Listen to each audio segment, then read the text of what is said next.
guys, welcome and welcome to A Glimpse into My Life. My name is Danielle and I make lifestyle and commentary videos about whatever I want to. Welcome back to my channel. I may sound a bit congested and it's because I am. Hashtag sick, hashtag dying. Anyways, it's time for my, I'm saying it like this is a normal thing that I do, like this is a annual thing that I do, but like I'm going to be doing an update. I did it last year, so I guess it is a thing that I do. It's just a half year update. I know half of the year is actually June, but I'm going to do it now. I mean July, but I'm going to do it now because I want to. Okay, so since books is in the title, I thought, yeah, let's start off the video with books, or my update concerning books.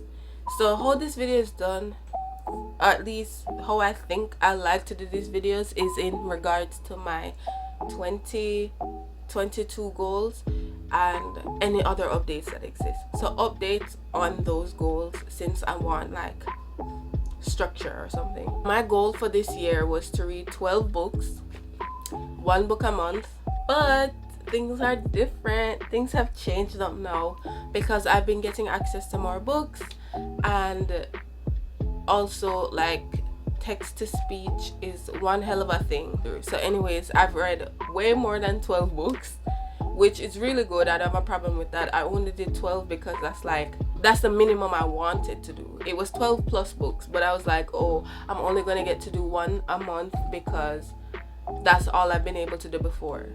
Like I've never actually reached the 12 mark for as long that I have been making that one of my goals since 2020. So not that much, but 2020 and 2021 I did not end up reading even 12 books in total. Only going to talk specifically about certain books in regards to May, because I do want to make a video at the end of the year where I go through all my favorite media that I've consumed, and that's possibly going to be a spoiler if I go through the other months. And that's like already almost half of the year, so I'm only gonna go through May. My reading month for May was actually my best reading month for the whole year. Most of the books that I read were all 3.5 stars and up. Only 2 that I read at the beginning of the year were less than that, and so I read everything else that I really enjoyed in quick succession, and it was honestly really perfect to me, because to be honest, whenever I think about the reading month of May, I automatically leave out the ones that I read at the beginning of the year because they were so insignificant to me. But they do come on the worst books of the month, not because they were specifically bad, but because they're nowhere close to how I liked everything else that I read. So there's The Flat Share and The Wedding Date. I did not like The Wedding Date because I hate when books' whole thing is miscommunication. I don't like miscommunication, but if you're gonna make it a part of your thing, please do not make it last for too long, because I'm just gonna be like, these are 2 grown adults. If they cannot speak to each other to resolve something simple in their relationship, then they should not be together. And that will cause me to dislike a romance book if the whole half of your book is miscommunication. Miscommunication can happen, it's normal, but please sit down and chat to each other and figure out the problem, and do not make that the whole book. So I did not like The Wedding Date. There was also The Flat Share, which I think I gave 3 stars, which wasn't bad, but I had high expectations because I liked the cover. Although it was good, I feel like it's just it could have been a lot better. And then my favorite books were Love, Comment and Subscribe, which is like a frenemies to lovers type beat of 2 YouTubers that came from the same small town and are now trying to make it on the big screen, except the big screen is somebody's computer screen because it's YouTube. It's Charming as a Verb, which is about this dude, this Haitian teen that family moved to New York and he's trying to get into university. Something something something. That's a terrible recollection of the book, but I really enjoyed the book. And even though I did not give it 5 stars, I gave it like 4.5 or something like that. Still very close to 5. I just keep thinking about it. It's one of those books that you just keep thinking of with like the fondest thoughts and memories. It's so nice to think back to. Then there's this book, Girl in Pieces, and it is about a 17-year-old girl named Charlie Davis. She's a nomadic teen because her mother kicked her out. Her and her mother don't get along. Her father died, so she just goes around the country, the United States, with her friends. And something happens, I won't say what it is, something happens one night, and they decide to leave her outside of this institution, and basically they take her in.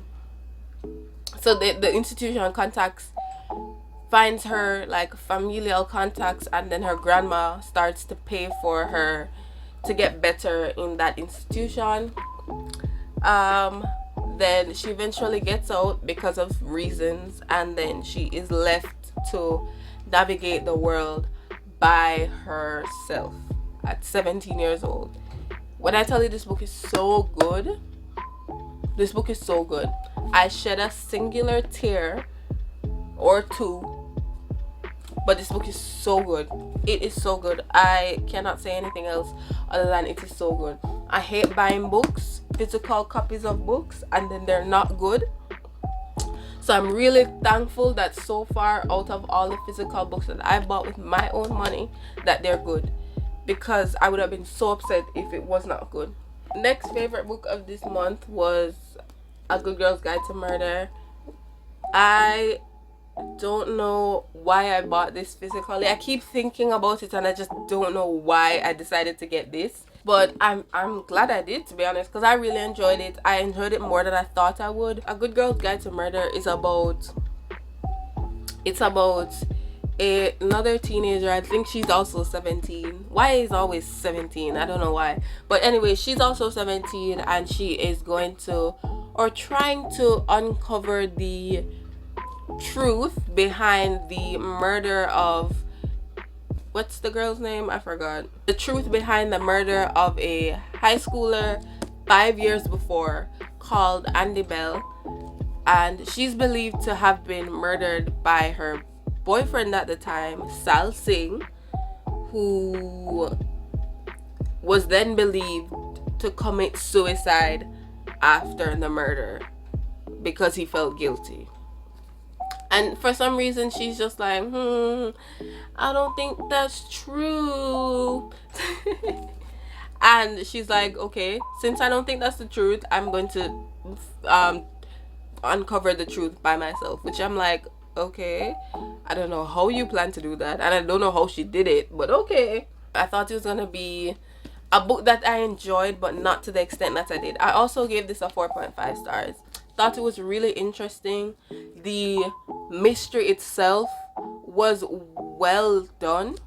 And then I read the sequel, which I actually like more than this. The sequel is also one of my favorite books of the month. I gave the sequel 4.75 stars. The only reason, I'm gonna tell you the truth, I didn't give either of them 5 stars.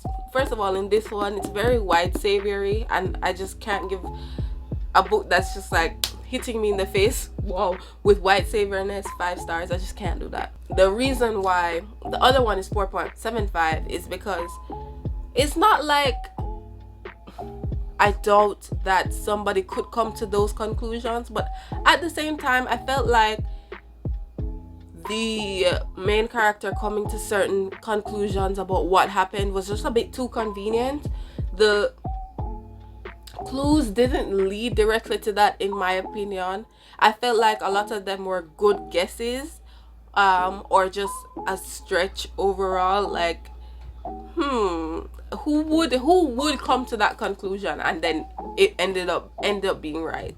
I feel like it was just made conveniently so that the story can move along and we don't take too long discussing things on the way, which I get, but it broke my belief a couple of times, because I was just like, yeah, I don't think you're right, and then she ends up being right. I'm just like, wow, beginner's luck. Also, not only in this book but in the next one, oh my gosh, there's only 2 people of color. There's her dad, who is black, I believe he's Nigerian.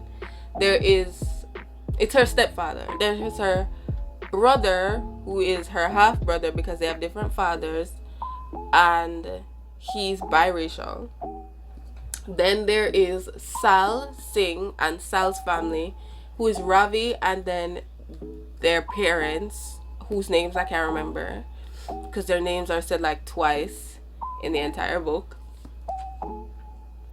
And that is the end of the list of the characters of color, because everybody else is white. I'm just hoping that this is an accurate representation of the communities that she grew up in, because that's some foolishness right there.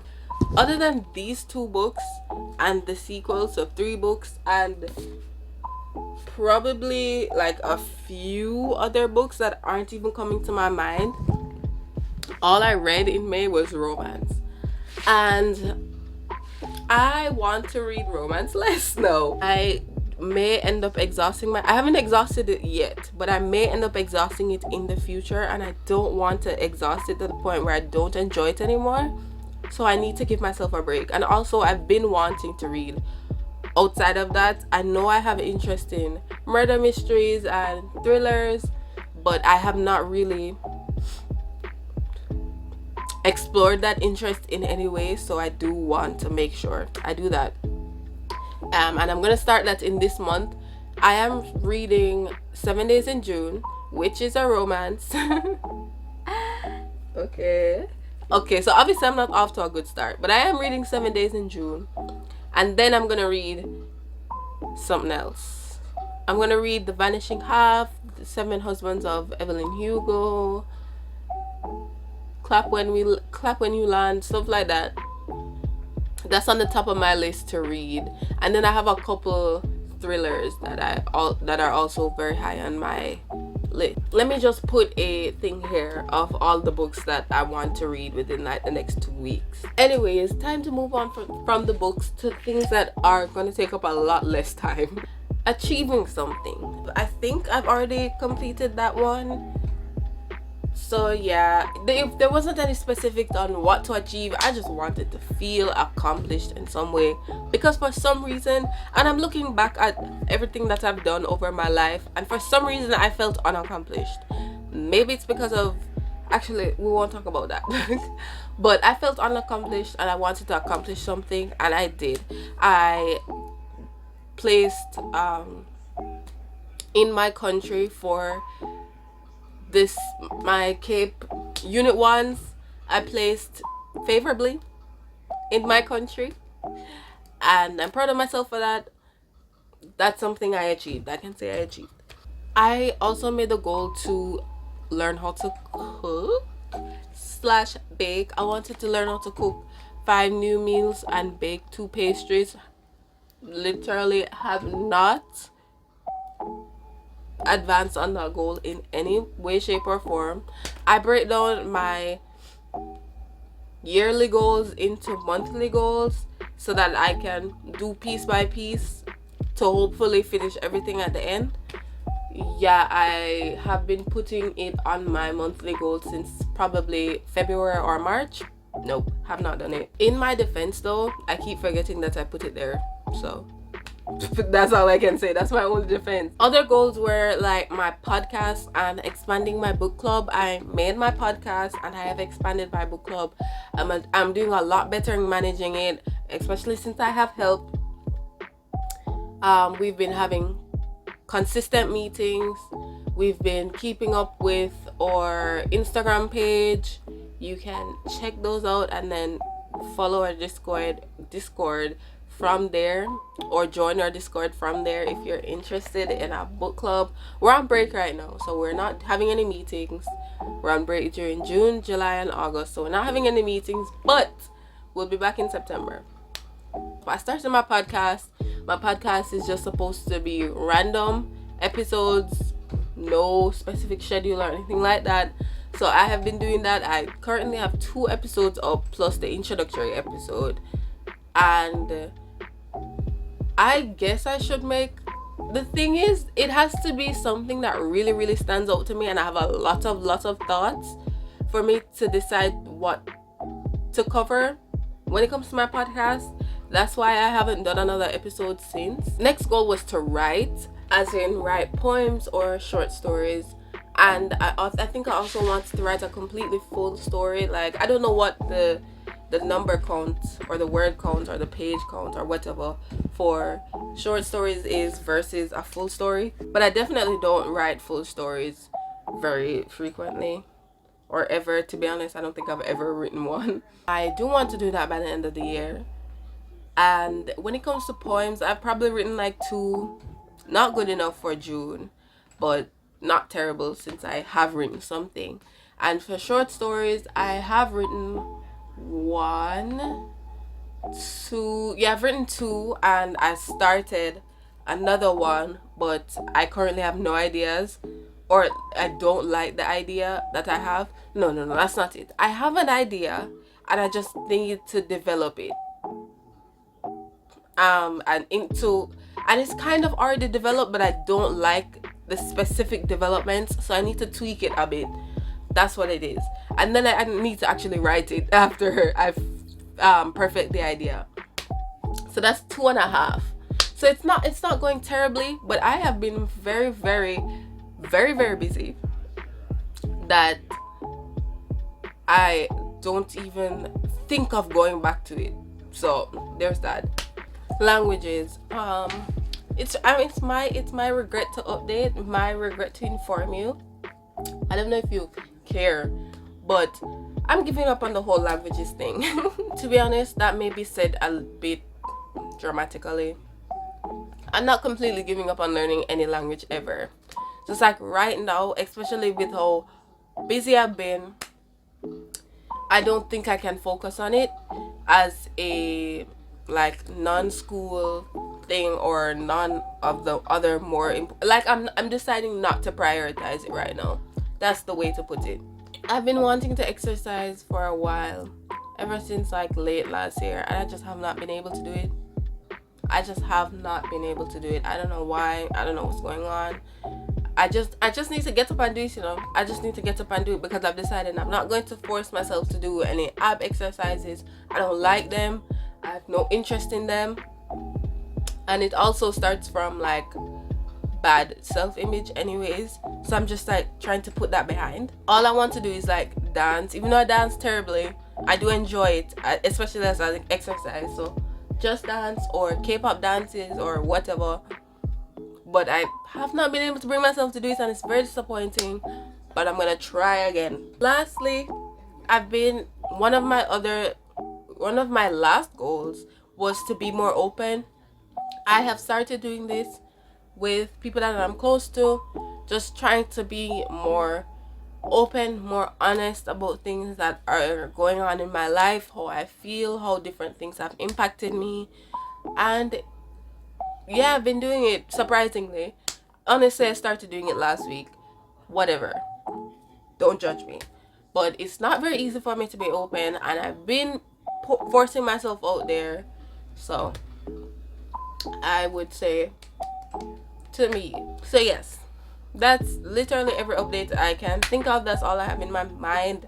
Thank you for watching this video to the end, despite how I sound right now. I know it was probably unbearable throughout the entire video. And whatever your goals that you made this year, whether or not you wrote out a whole organized list like I did, or you just have them in your mind, I hope that you achieve them by the end of this year, because all of our goals are important. Blah blah blah blah. Bye.